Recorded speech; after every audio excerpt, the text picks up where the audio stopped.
Something lurks in these parks after dark, something even locals refuse to face alone. Ghostly figures vanish into the mist. Unseen hands brush against your skin. Chilling screams echo where no one stands. These are not urban legends, these are real hauntings, backed by terrifying eyewitness accounts and centuries of blood-stained history. Tonight, we venture into the 10 most haunted parks in the UK, where the dead don't just rest, they watch. If you hear footsteps behind you, don't turn around. We're chasing 1,000 subscribers before the veil thins this September. Subscribe now or risk missing what lurks in the next shadow. The dead are watching, are you? 1 Plucklay Woods, Kent. The woods of Plucklay, nestled in the quiet countryside of Kent, hold a darkness that goes far deeper than the shadows of its ancient trees. Officially recognized as the most haunted village in England by the Guinness Book of World Records, Plucklay's eerie reputation is most concentrated in its dense, twisting woods, a place where even the bravest locals refuse to venture after nightfall. The air here feels heavier, as if thick with unseen whispers, and those who walk these paths alone often speak of a creeping dread that follows them, step by step. Among the many ghosts said to linger here, one of the most feared is the Screaming Man, a tormented spirit whose final moments were filled with unimaginable agony. The story goes that he was a farmer who became trapped in a blazing barn, his desperate cries for help going unanswered as the flames consumed him. To this day, visitors claim to hear his piercing, guttural screams echoing through the trees, a sound so raw and full of terror that it sends even skeptics running for the safety of daylight. But he is not the only lost soul wandering these woods. The Red Lady, a ghostly figure draped in tattered crimson, is said to drift between the gnarled oaks, her face a mask of sorrow. Some believe she was a noble woman who took her own life after a devastating betrayal, while others insist she is still searching for something, or someone, she lost centuries ago. Those who have glimpsed her speak of an overwhelming sadness that clings to the air around her, a grief so heavy it makes it hard to breathe. And then there are the shadowy figures that dart just beyond the edges of vision, always watching, never seen clearly. Are they the spirits of Plucklay's long dead, or something even more sinister? The woods have a way of playing tricks on the mind. Visitors report sudden, unnatural cold spots, the feeling of being touched by unseen hands, and the unsettling sensation of being followed, even when no one else is there. Some have even vanished for hours, only to reappear with no memory of where they've been, their clothes damp with dew and their faces pale with fright. The deeper one goes, the stronger the feeling becomes, you are not welcome here. The trees themselves seem to whisper warnings, their branches twisting like skeletal fingers pointing the way back to safety. But for those who ignore them, the woods may decide to keep them forever. After all, in a place where the dead still walk, who's to say what's truly waiting in the dark? 2 Deering Woods, Kent. The trees of Deering Woods stand unnaturally still, even when the wind howls through the Kent countryside. Locals call it the Screaming Woods, for good reason. After dark, the air fills with sounds no living thing could make. Whispers slither between the branches, rising into choked cries that seem to come from everywhere at once. Some say it's just the wind twisting through the leaves, but those who've wandered too deep know better. The woods remember the blood spilled here, and the dead don't always stay silent. Stories of the Screaming Woods stretch back centuries. In the 1700s, a highwayman was said to have dragged his victims beneath these very oaks, their final pleas for mercy swallowed by the dense undergrowth. Their ghosts are still heard on foggy nights, muffled sobs, the crunch of phantom footsteps, and sometimes, clear as day, a man's voice begging, "Don't look back."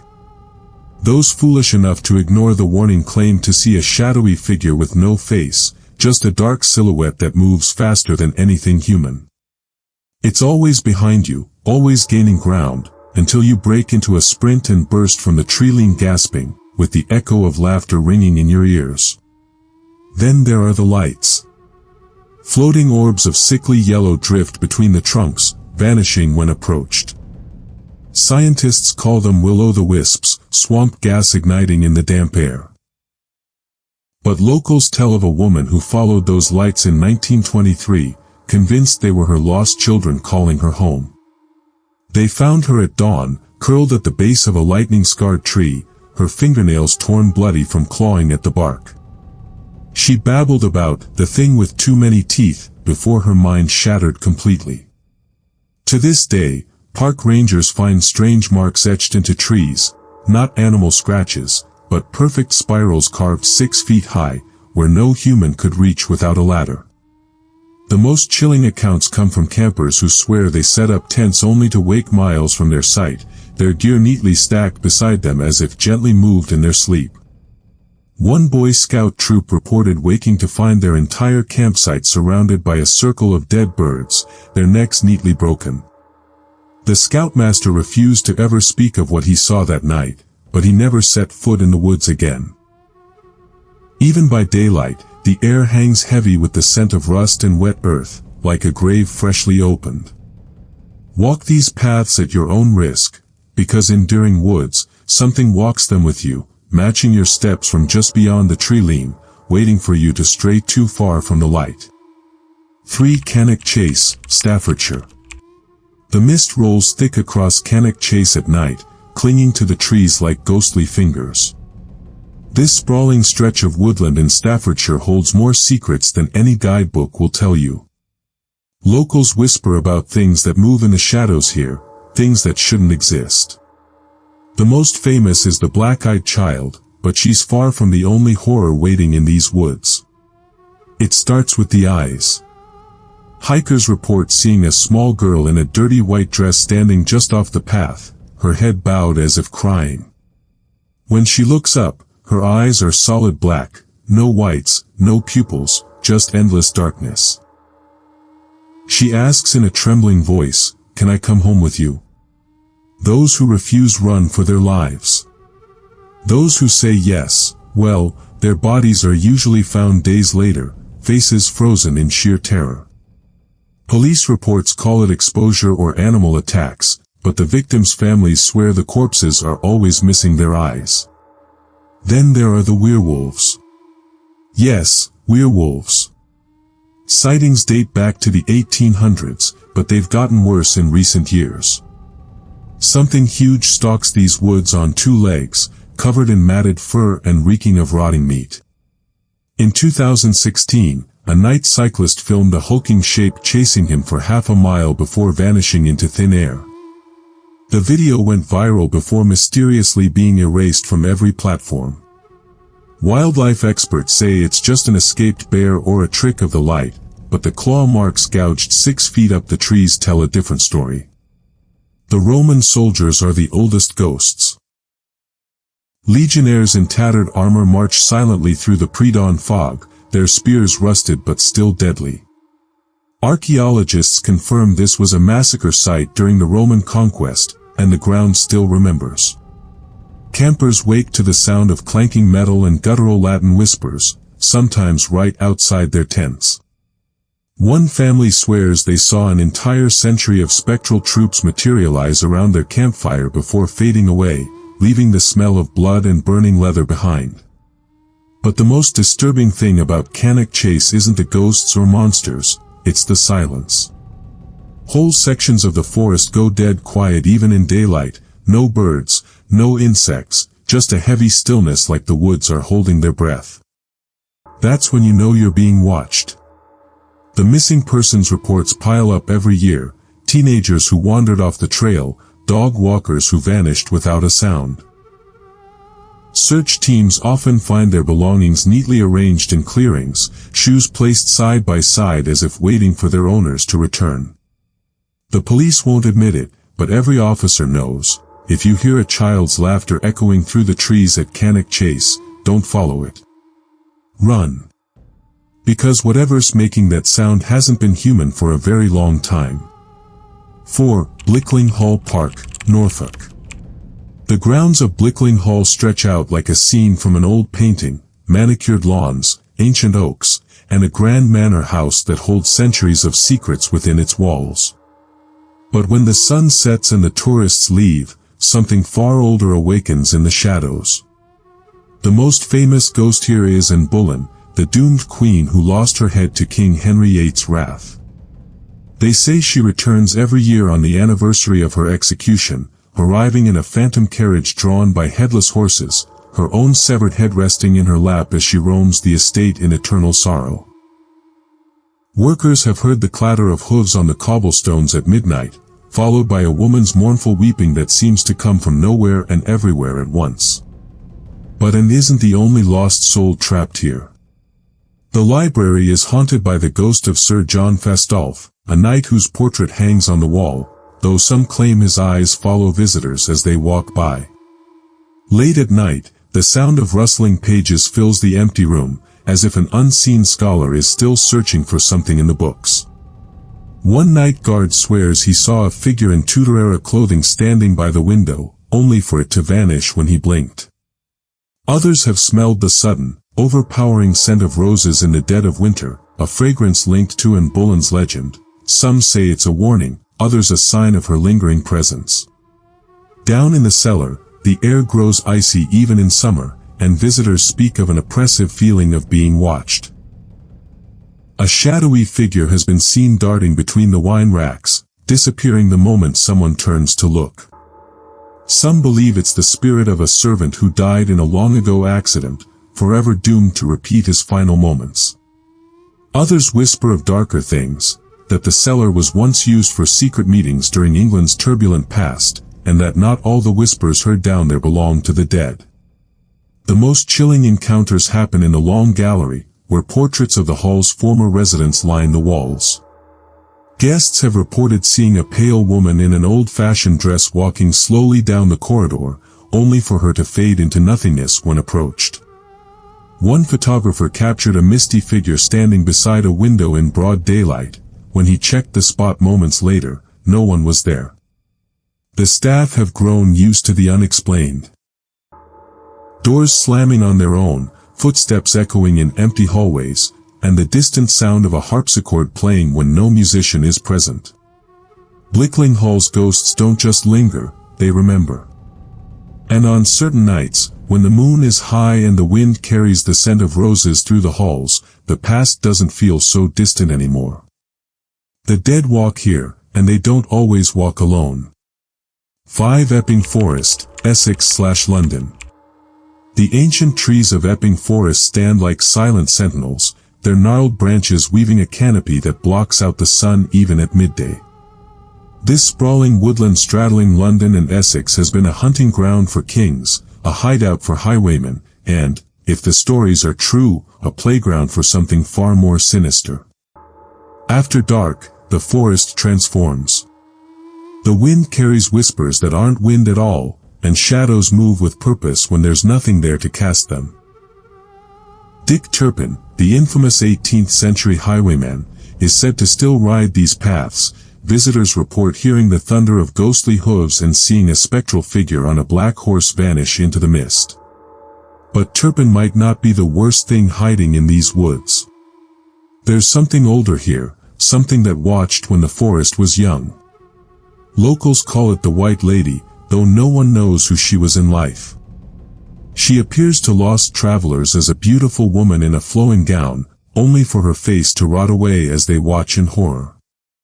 Those who've encountered her speak of an overwhelming sense of dread and a smell like wet earth and decaying flowers. In 2013, a group of teenagers filming a horror movie in the forest captured a pale figure watching them from the trees. When they played the footage back, the face in the shadows wasn't human. The police receive dozens of calls each year from terrified hikers who've seen things moving just beyond the tree line. Tall, thin shapes that don't walk so much as glide. Search parties have found abandoned campsites with tents ripped open from the inside, the belongings still neatly arranged as if the occupants simply vanished. The most disturbing case was in 1989, when an entire family disappeared during a picnic. Their basket was found untouched, the food still fresh, but of the family there was no trace, except for their shoes, placed in a perfect circle deep in the woods. Occult symbols carved into ancient trees suggest something far older than ghosts might be at work here. Wildlife experts can't explain why certain areas of the forest are completely devoid of animal life. No birds, no insects, just an eerie silence that makes your skin crawl. The deeper you go, the worse it gets. Compasses spin wildly near the old Iron Age earthworks, and hikers report losing hours of time with no explanation.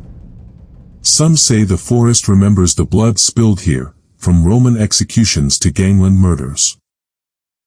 Others whisper that the trees themselves are watching, and that sometimes, when you're alone on those overgrown paths, something watches back.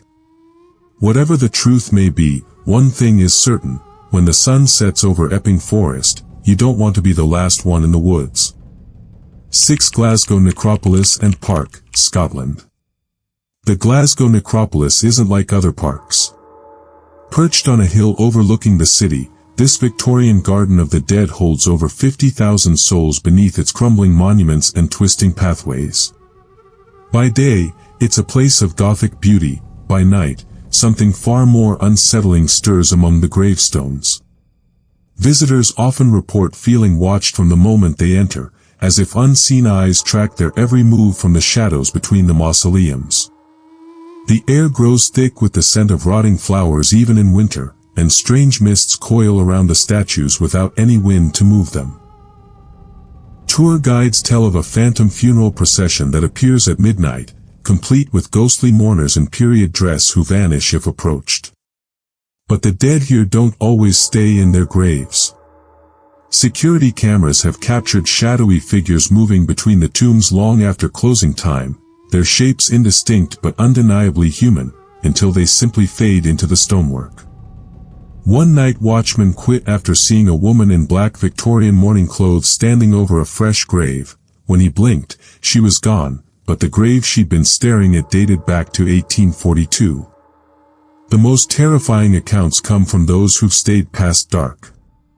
They speak of hands brushing against their backs in empty pathways, of whispered conversations in broad Scots dialect coming from behind monuments where no one stands. A group of urban explorers once fled in terror when their flashlight beams revealed dozens of pale faces peering at them from the darkness between the trees.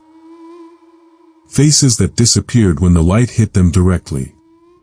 The necropolis's most infamous spirit is known only as the Watcher, a tall, gaunt figure seen standing motionless atop the central John Knox monument, its coat flapping in a wind that isn't blowing. Those who've glimpsed it say its face is oddly blurred, as if their eyes can't quite focus on it properly. Local legend claims the Watcher appears before tragedies. It was reportedly seen the night before the 1968 Glasgow storm disaster that killed 20 people. The cemetery's caretakers have learned not to investigate every noise after dark.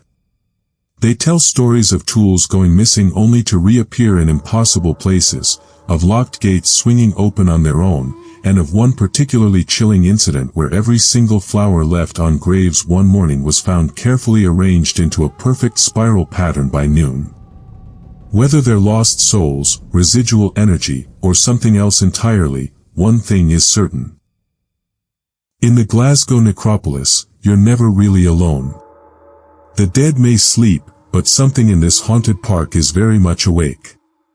7. Clifton Park, York. Clifton Park in York hides its dark past behind cheerful playgrounds and well-kept flower beds.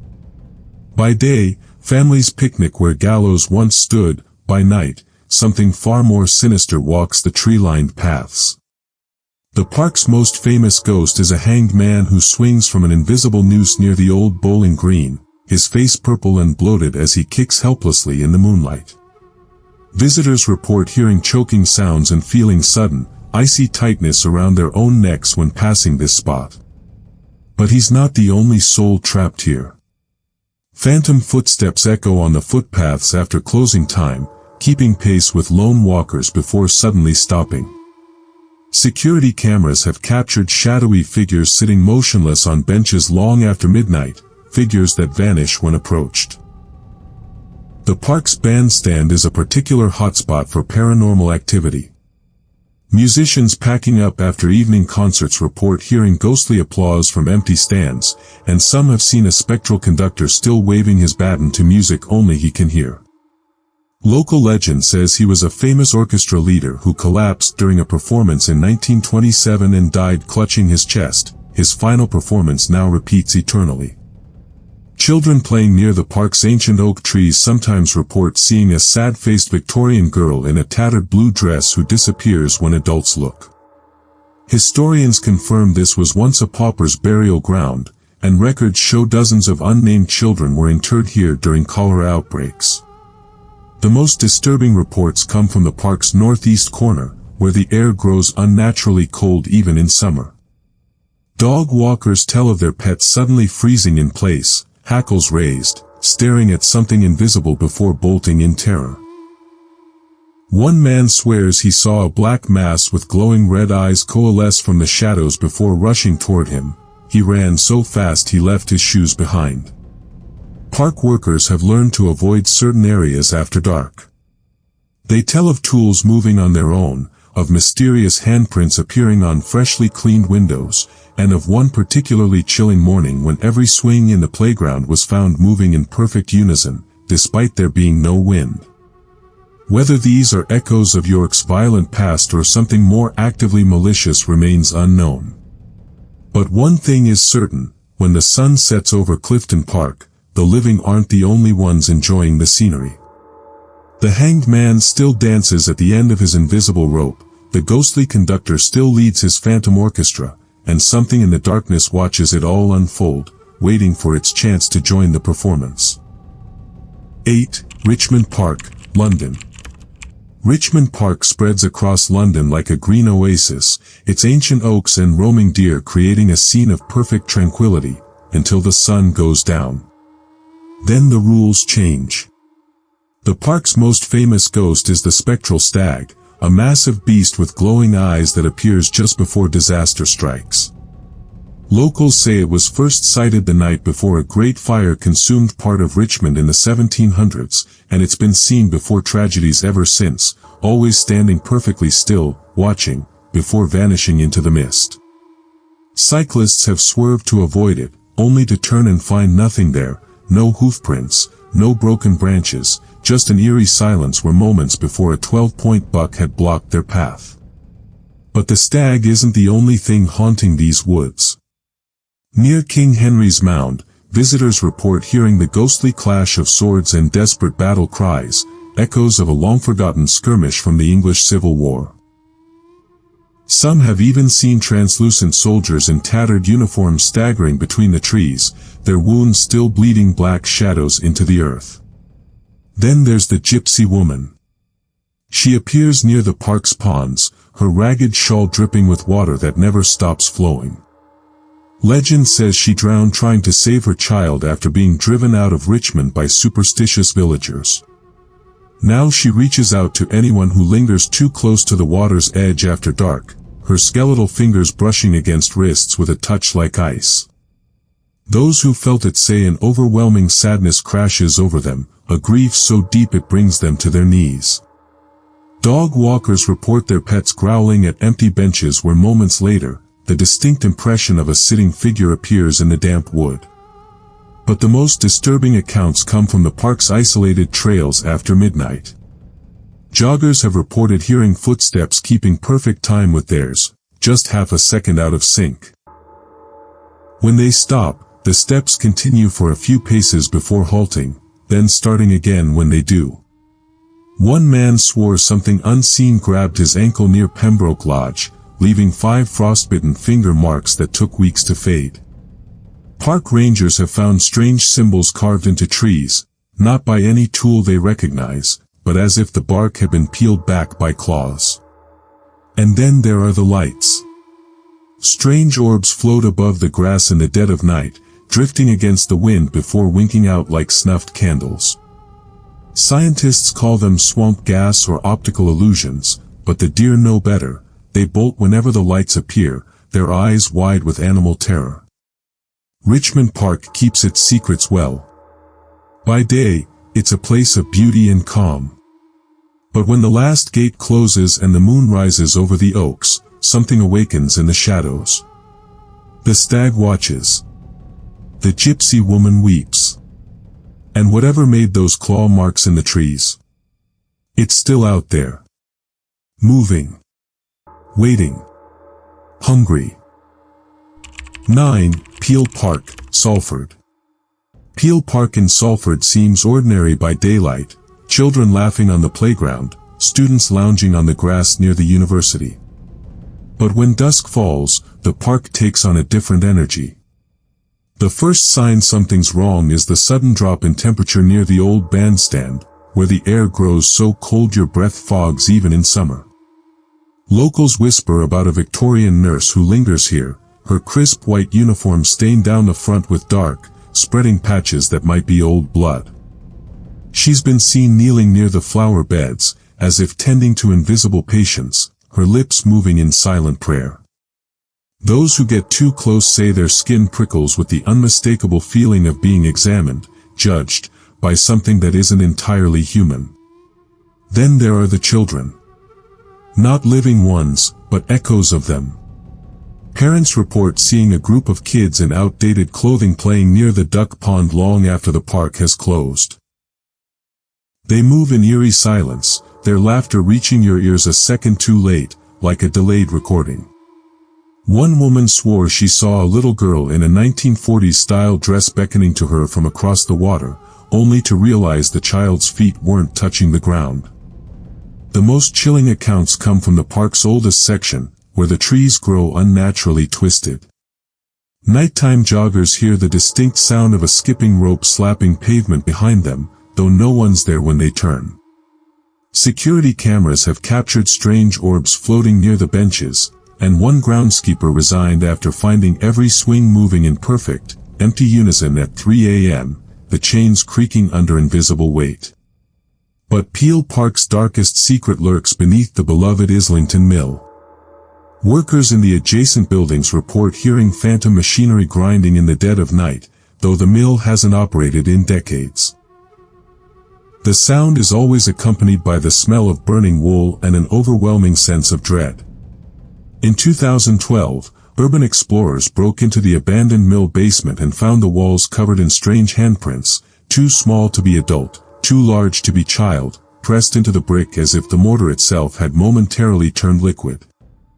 The most terrifying report came from a homeless man who sheltered there one winter. He claimed to have seen shadow people pouring from the mill's upper windows like smoke, flowing across the park to gather beneath a particular oak tree, the same tree where, in 1891, a factory worker hanged himself after losing his entire family to tuberculosis. Now, something waits in Peele Park after dark. The nurse still tends to her ghostly charges. The children still play their silent games. And beneath the old mill, something hungry has learned to knock back when you tap on its walls. The real question isn't whether the park is haunted. It's why the ghosts seem to be getting stronger, more solid, with each passing year. One night soon, someone might reach back when the nurse offers her blood-stained hand. And then what happens? The park's oldest grave, dated 1873, bears an epitaph that chills the bone: "They promised us rest. They lied." 10 St. James's Park, London. St. James's Park in London seems too picturesque to be haunted. Its manicured lawns, blooming flower beds, and postcard view of Buckingham Palace make it the last place you'd expect to encounter the supernatural. But beneath its tranquil surface lies a history soaked in blood and secrets. The park was once a leper colony, then a royal execution ground, and the dead have long memories.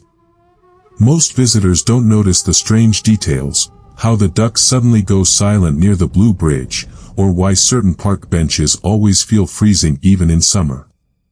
But those who linger after dark tell different stories. The most famous specter is the bear ghost, a hulking figure seen lumbering near the treeline at dusk. It dates back to when the park housed the royal menagerie, and a captive bear mauled its cruel keeper to death in 1544. Now it reappears every October, its matted fur glistening with phantom blood, its eyes glowing faintly yellow. Park rangers have found strange, deep prints in the mud, too large for any living animal, with claws that leave marks inches deep in solid earth. Then there's the headless soldier, said to be a guardsman executed for falling asleep on duty during the Napoleonic Wars. He marches along the mall after midnight, his red coat perfectly pressed, his neck ending in a ragged stump that still drips black fluid onto the path. Tourists sometimes mistake him for one of the Queen's Guard, until they realize no living soldier would be out alone at that hour, nor move with that unnatural, jerking gait.